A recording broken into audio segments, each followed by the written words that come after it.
Assalomu alaykum. Bugun sizlar bilan o'zbeklarning eng yaxshi ko'radigan ovqati bo'lgan do'lma tayyorlaymiz. Do'lmaga kerakli mahsulotlar: guruch, qiyma, piyoz, ziravorli, chesnok, yog', tuz, qiyma kerak bo'ladi.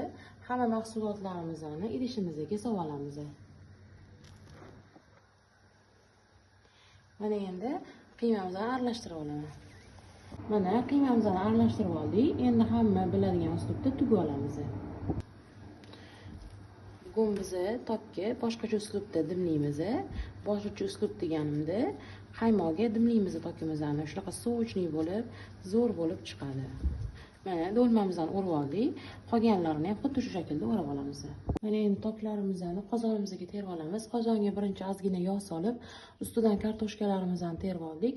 Bir sidra tuz sepib oldik. Endi toklarimizni terib chiqamiz. Mana toklarimizni qozonimizga terib oldik. Endi sousini tayyorlab olamiz. Sousiga mana 400 gram qaymoqga 300 gram suv solib aralashtiramiz. Mana qaymoqli massamizni aralashtirib oldik. Mana solgan 300 gram suvim kamlik qildi. Yana ozgina suv qo'shdim. Suvni aniq miqdorini yozib qoldiraman. Endi ovqatimizning ustiga solib olamiz.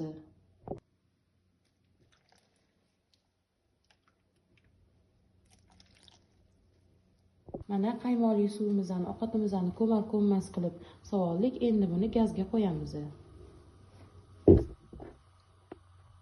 Mana ovqatimiz qaynab chiqdi. Endi ustiga og'irroq taqsimcha yoki lagancha yopib, o'rtadan pastroq olovga 40-45 daqiqaga dimlab qo'yamiz. Mana ovqatimiz tayyor bo'ldi. Juda ham yumshoq bo'lib, sochli bo'lib pishdi. Yosh katta bujon, budajonlaringlar ham yeysa, sizlarni duo qilib yeyishadi. Albatta sizlar ham tayyorlab ko'ringlar. Videomiz manfaatli bo'lgan bo'lsa, yurakchan qizartirib qo'yinglar. Ketgan vaqtingizga rozi bo'linglar. Mana oralari zo'r bo'lib pishgan.